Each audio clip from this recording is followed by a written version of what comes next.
Okay, guys. So I got up one day this week for work,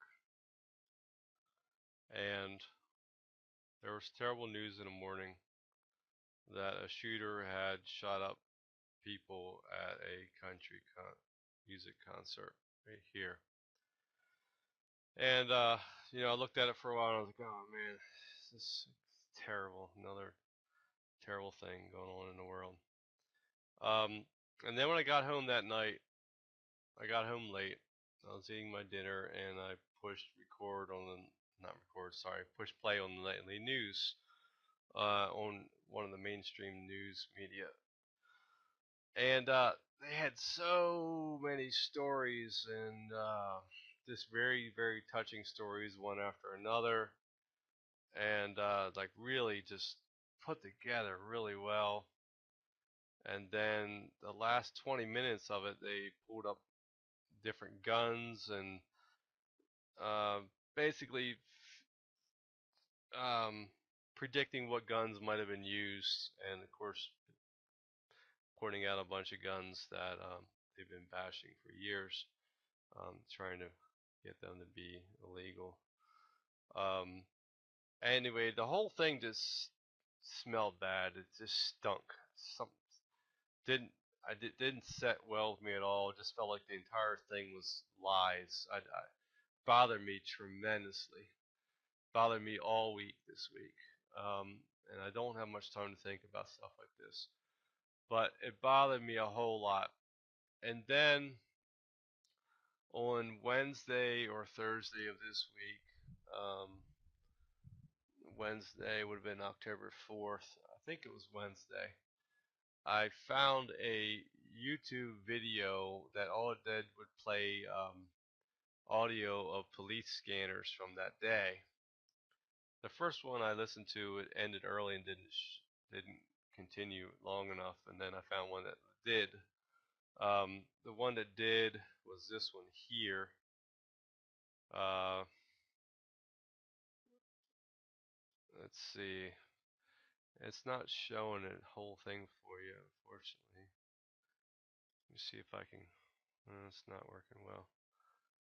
Anyway, I don't mean to not give them credit.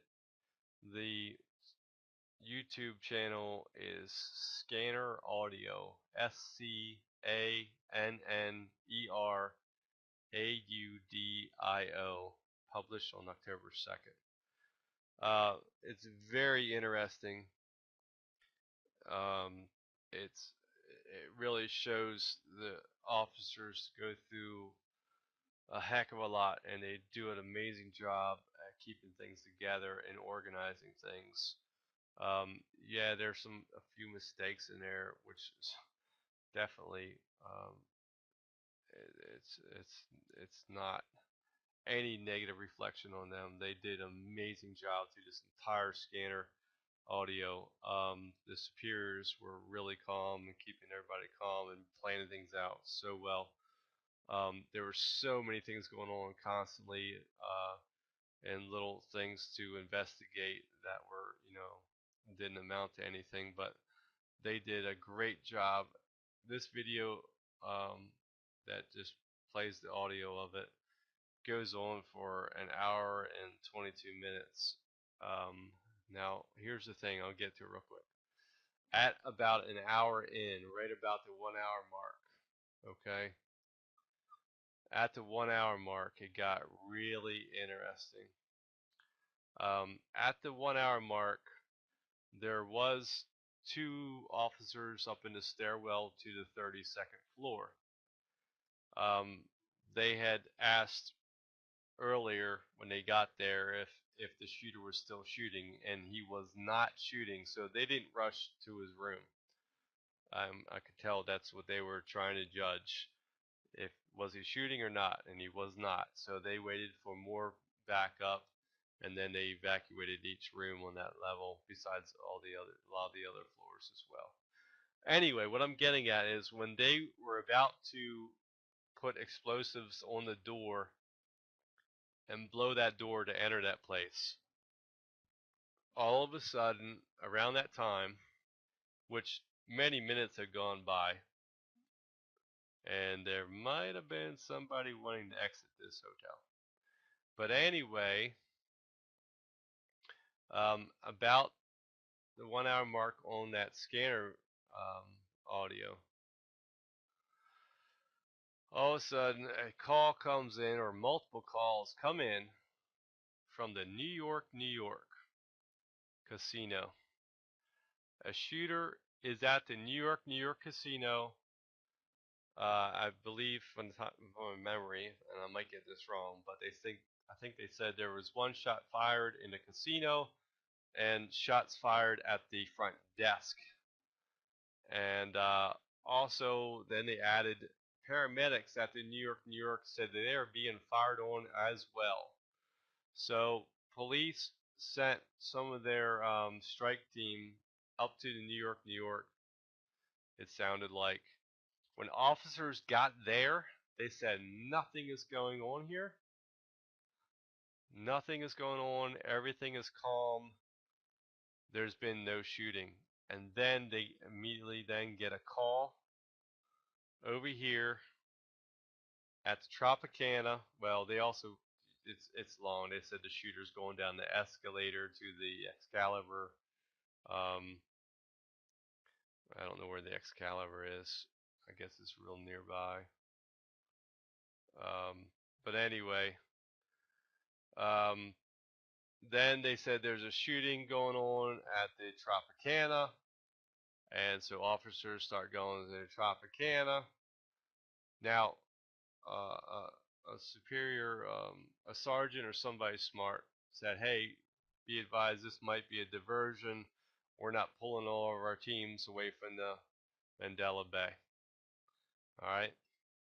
And then there was a third call. Now, again, there's multiple phone calls for each one of these places. Okay? But this is the Aria. They said there was a shooter there. And then they said, after that, they had phone calls from the Caesar Casino. And then they had phone calls saying there was a shooter at the Bellagio. And then they had phone calls coming in saying that there was a shooter at the Paris. Well, the first time I heard that recording of the scanner, I was like, holy crap. Sorry.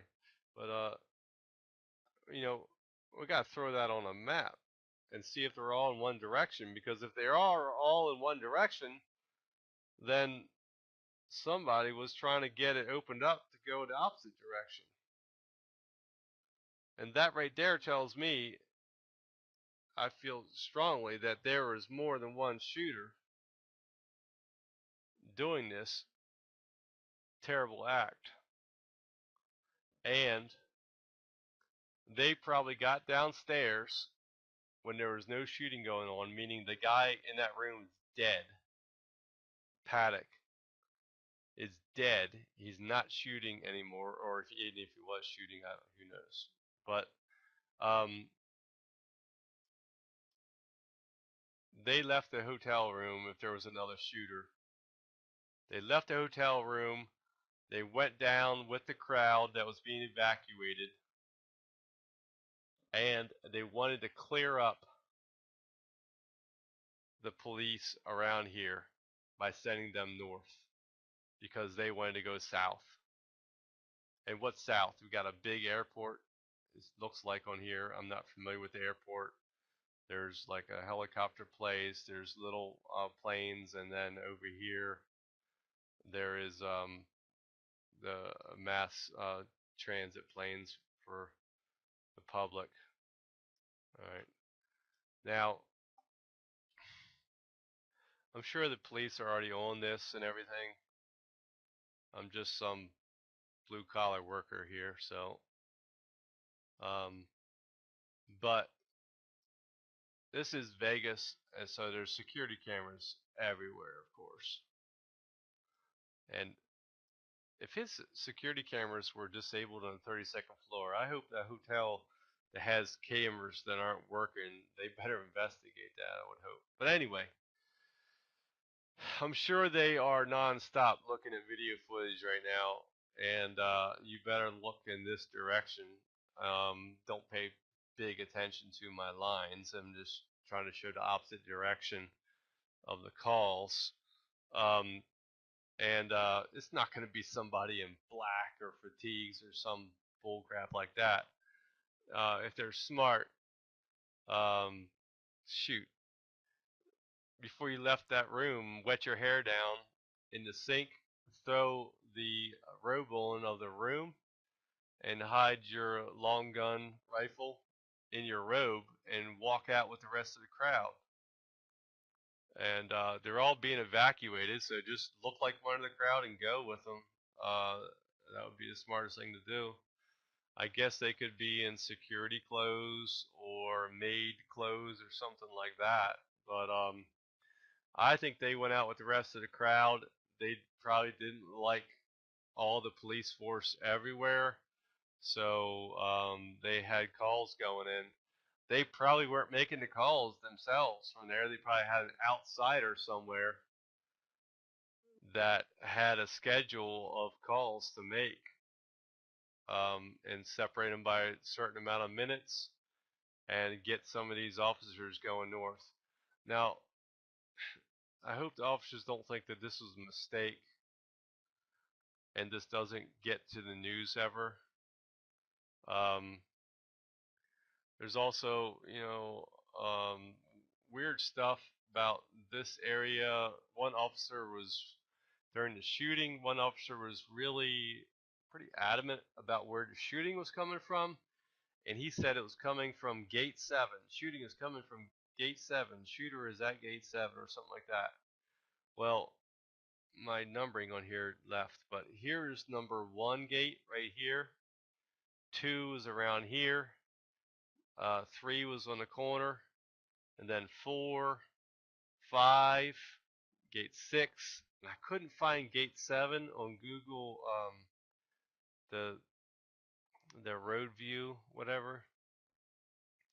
I couldn't find number 7 listed anywhere. But maybe after this was filmed, recorded by Google, maybe some changes happened. I don't know. Who knows? Maybe the officer got things confused in Gate 1. He thought it was Gate 7. But if somebody over here was shooting in this way, then that's pretty weird too. There right away on the first day was reports from an Australian in the room next door that said something about 3 shooters and a dead security guard, I believe. There's lots of interesting stuff in all that scanner audio. I hope it's all in real time and in order and not pieced together. It seems like it really is.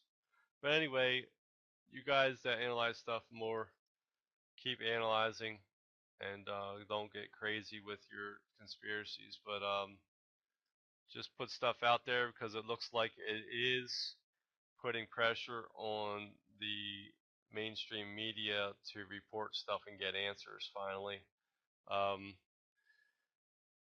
Because if it just fades away, all people are going to remember from this is some crazy white dude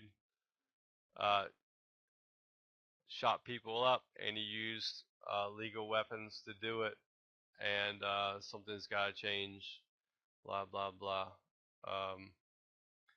Anyway, alright, take care, everybody, and love your neighbor, keep this country safe, and take action when you see things happen.